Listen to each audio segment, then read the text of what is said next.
The incarceration of Japanese Americans was not out of protection for the country, but because of the government's fears for one who does not share the same racial background. 6 a.m., December 7th, 1941. The weather was mild with clear skies. Everything was going according to plan until Japanese forces attacked Pearl Harbor. 2,390 American citizens were killed. Even though the attack on Pearl Harbor was a surprise for Americans, tension had been building up for some time over Japanese imperialist views.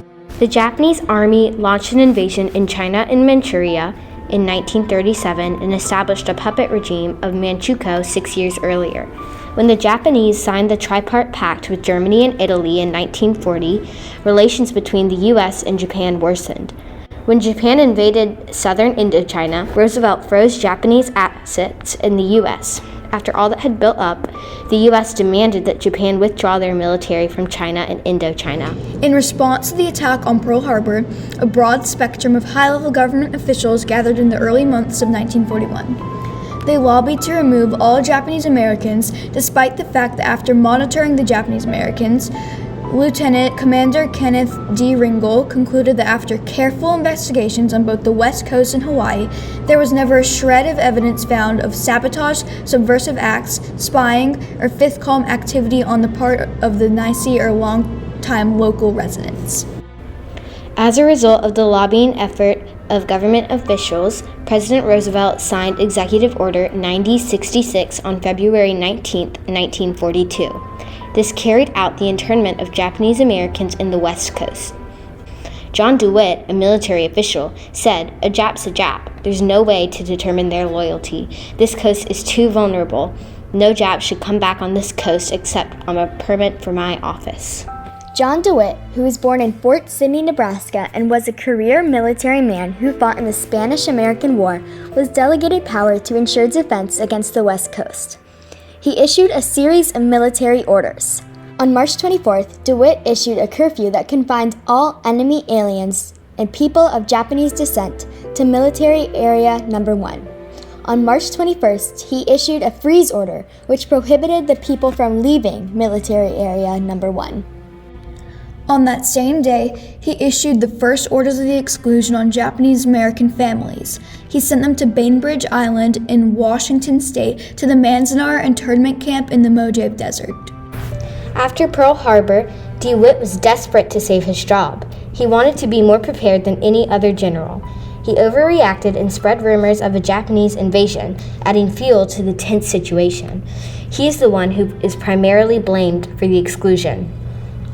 In response to his beliefs that Japanese Americans should be incarcerated, he said, "It was not that there was insufficient time in which we had to make such a determination. It was simply a matter of facing the realities that a positive determination could not be made, that an exact separation of the sheep from the goats was unfeasible." DeWitt was receiving pressure from both politicians and his fellow peers, which pushed him to become one of the most prominent supporters of the internment camps. In this quote, John DeWitt implies that it would be too difficult to distinguish who was loyal to the country and who was not loyal because all the people of Japanese descent look the same, as sheep and goats look the same. Instead of realizing that not all people of Japanese descent are the same, he chose to incarcerate all Japanese Americans because they are all the same. These quotes prove that he was scared of someone with a different racial background other than his own, and was untrustworthy of Japanese Americans since he couldn't tell them apart as he could with people that were his race. John DeWitt expresses racial fears for Japanese Americans, which is exposed through the quotes presented when he says that all Japanese Americans cannot be differentiated from one another because they all look the same. Therefore, there's no way to see which one has good intentions or bad ones. Imagine this. Moving to the incarceration camps, you're only allowed to bring what you can carry. Everything else has to be left behind, including important belongings.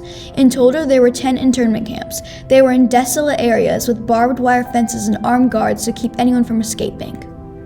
The conditions were terrible. It was extremely hot in the summer and bitterly cold in the winter. Families were assigned small compartments in long, tar-papered barracks. There was no running water, doors on communal toilets, and the internees had to stuff their own mattresses with hay. There was very little privacy in such crowded camps. Internees gathered their own coal to fuel stoves in order for them to cook the scarce, gross food that they had. They had to eat in communal mess halls where dirt and dust crept through the cracks off the walls and the floors. The food was described as bland and unhealthy. This resulted in many people getting stomach disorders and diarrhea. Manzanar was located in the Owen Valleys of California.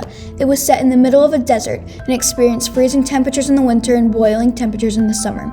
The camp held more than 10,000 Japanese Americans and covered almost 6,000 acres of land.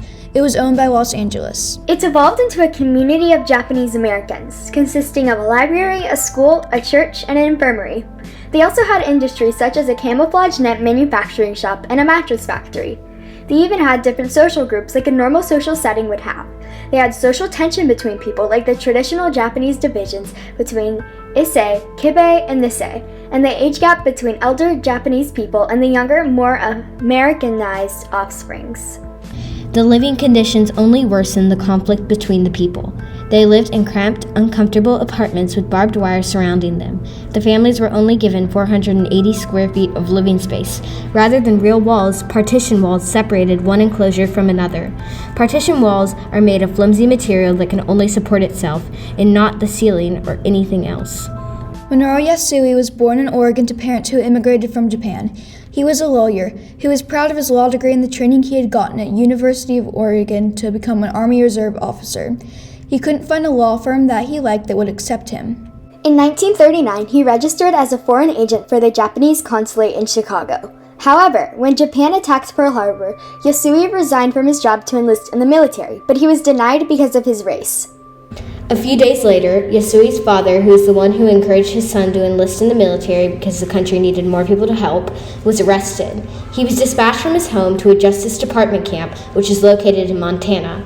His rejection to serve his country and his father's arrest angered Yasui, who decided to go back to Oregon and challenge the government's policies. He was mostly focused on the curfew that was set in place for Japanese Americans, which was from 8 p.m. to 6 a.m. To protest, he took a walk 3 hours after curfew and turned himself into the Portland police. He told them that the curfews infringed on my right as a citizen. Yasui had a trial and was convicted of violating Proclamation No. 3 and was sent to jail for a year. In total, 120,000 Japanese people were put into internment camps, and 1,862 people died. In conclusion, the government's racial fears were what drove the incarceration of Japanese Americans, not out of the protection of the country.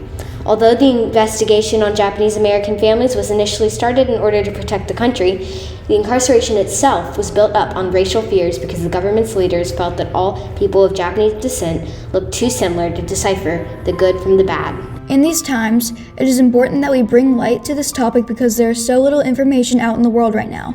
This topic affected over 120,000 people, but yet very few people have even heard of the incarceration. During these times when there is so much racial tension and discrimination, it is important that we focus on this topic and hope so we can spread awareness on how our country can improve and how we can learn from our dark mistakes. In the 1940s, there was serious miscommunication between the government and the society. The government made it seem like all Japanese Americans were bad people and that they were terrorists that needed to be contained. Now that the government realized that their beliefs were wrong on many levels, all they did was pay the internees $20,000 as an apology, which ended up silencing many Japanese American citizens from sharing their opinions.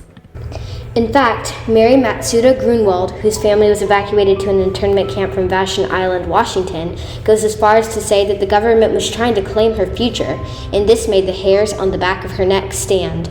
Today, we should be communicating this topic to society. We should be raising awareness on this topic so we can learn from our mistakes and stop this extreme ignorance from affecting our society to the point where a group of people's basic human rights were taken away.